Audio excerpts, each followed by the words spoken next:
మానసిక ఒత్తిడి తగ్గించుకోవడానికి ఉపయోగపడే ఒక చక్కటి ఆయుర్వేద ఔషధాన్ని తయారు చేద్దాం. ఎలాంటి సైడ్ ఎఫెక్ట్స్ లేకుండా ఎవరైనా సరే వాడుకోగలిగినటువంటి ఒక చక్కటి ఔషధం ఇది.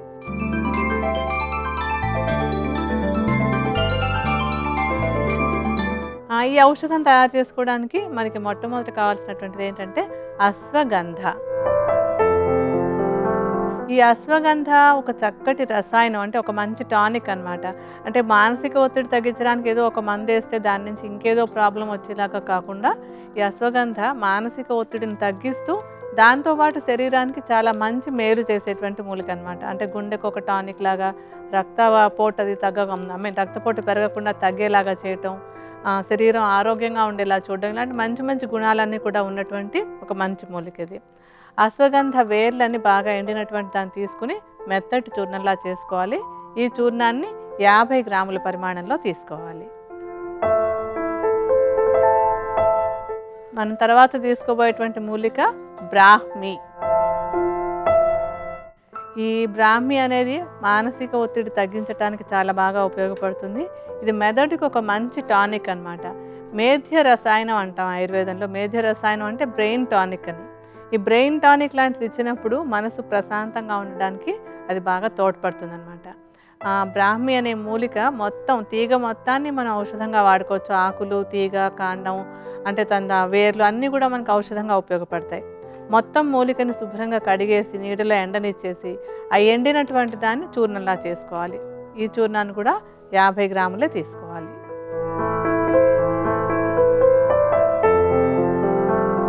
ఇందులో మనకి 3 మూలికలు కావాలి. మూడో మూలిక ఏంటంటే తులసి. ఈ తులసి కూడా మానసిక ఒత్తిడి తగ్గడానికి చాలా బాగా ఉపయోగపడుతుంది. ఇందులో ఉండేటువంటి కొన్ని తైల పదార్థాలు మనసు ప్రశాంతంగా ఉండడానికి మనకి బాగా తోడ్పడతాయి అన్నమాట. ఒత్తిడి తగ్గించడానికి, ఆ స్ట్రెస్ తగ్గి హాయిగా ఉండేలాగా తోడ్పడుతుంది. అంటే మనం మామూలుగా కూడా చూడండి, తులసి నీళ్ళు అవి తాగినప్పుడు కూడా ఒక ఫ్రెష్ ఫీలింగ్ వస్తూ ఉంటుంది.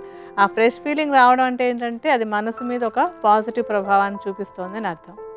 తులసి ఆకుల్ని ఎండబెట్టేసి వాటిని చూర్ణంలా చేసుకోవాలి. అలా ఎండబెట్టినటువంటి చూర్ణం కూడా ఇందాక 2 తీసుకున్నాం కదా, అవి కూడా 50 గ్రాములు తీసుకున్నాం. ఈ తులసి ఆకుల చూర్ణం కూడా 50 గ్రాములే తీసుకోవాలి. మనకి కావాల్సిన 3 మూలికలు తీసేసుకున్నాం. ఈ మూలికలతో పాటుగా ఈ ఔషధంలో కొద్దిగా వేయాల్సినటువంటి ఇంకొక మూలిక ఉంది. అది యాలక్కాయలు. అంటే 3 ప్రధానమైన మూలికలే కాకుండా కొంచెం యాలక్కాయలు కూడా వేసుకుంటాం అనమాట. యాలక్కాయలు కూడా మానసిక ఒత్తిడి తగ్గడానికి బాగా ఉపయోగపడతాయి. ఇందులో ఉండేటువంటి ఆ సుగంధ తైల భాగం ఒకటి మనకి మనసు ప్రశాంతంగా ఉండడానికి, ఒక ఫ్రెష్ ఫీలింగ్ ఇవ్వడానికి కూడా బాగా సహాయపడుతుంది. యాలక్కాయలను ఒలిచేసి మెత్తటి చూర్ణంలా చేసుకోవాలి. దీన్ని మాత్రం కేవలం ఒక 5 గ్రాములు వేసుకుంటే సరిపోతుంది. ఇంకా ఈ ఔషధం పూర్తిగా మనం తయారు చేసుకోవడానికి ఇందులో ఇంకొక అంశం కలపాలి. అదేంటంటే పటిక బెల్లం. ఈ పటిక బెల్లంలో ఉండేటువంటి సహజ సిద్ధమైన తీపి ఒక ఫ్రెష్ ఫీలింగ్ ఇవ్వడానికి, ఒక హ్యాపీ ఫీలింగ్ ఇవ్వడానికి కూడా బాగా సహాయపడుతుంది. అంటే ఈ తీపి కూడా మనకేంటంటే ఒక టానిక్ లాగా ఉపయోగపడుతుంది అనమాట. ఇతర తీపి అంటే మనం పంచదార అవి కాకుండా పటిక బెల్లాన్ని తీసుకున్నప్పుడు అది సత్వగుణాన్ని కలిగి ఉండి ఆ తీపి మనకి ఆరోగ్యాన్ని ఇవ్వడానికి సహాయపడుతుంది. పటిక బెల్లాన్ని కూడా మెత్తటి చూర్ణంలాగా చేసుకోవాలి. దీన్ని అంటే 3 చూర్ణాలు కలిపి మనం 150 గ్రాములు తీసుకున్నాం కదా, ఈ చూర్ణాన్ని 150 గ్రాముల పరిమాణంలో తీసుకోవాలి.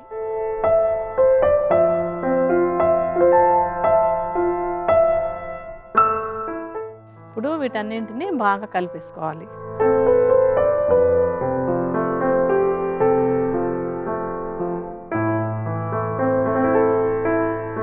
ఈ చూర్ణాలన్నీ బాగా కలిపేసుకున్న తర్వాత వాటిని చక్కగా నీట్గా ఉండేటువంటి ఒక గాజు సీసాలో, దానిలో తడి లేకుండా గాలి అది దూరకుండా ఉండేలాగా టైట్గా ఉండేటువంటి సీసాలో పోసి పెట్టుకోవాలి.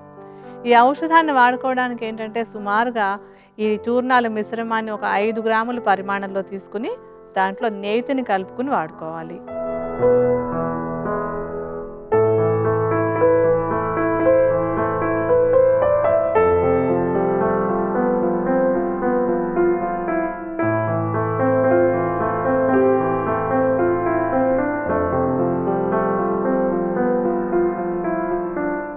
ఇలా కలిపేసిన తర్వాత అది ఒక లేహ్యంలా తయారవుతుంది. తినడానికి రుచి బాగుంటుంది. అండ్ ఇదేంటంటే ఒక మంచి మేజర్ రసాయనం లాగా కూడా పనిచేస్తుంది. అంటే ఒత్తిడిని తగ్గించడమే కాకుండా బ్రెయిన్ టానిక్ లాగా కూడా ఉపయోగపడుతుందన్నమాట. ఈ ఔషధాన్ని ఉదయం, సాయంత్రం 2 పూట్ల రెగ్యులర్‌గా తీసుకుంటున్నట్టయితే మానసిక ఒత్తిడిని ఎటువంటి సైడ్ ఎఫెక్ట్స్ లేకుండా తగ్గించుకోవడానికి ఈ ఔషధం సహాయపడుతుంది.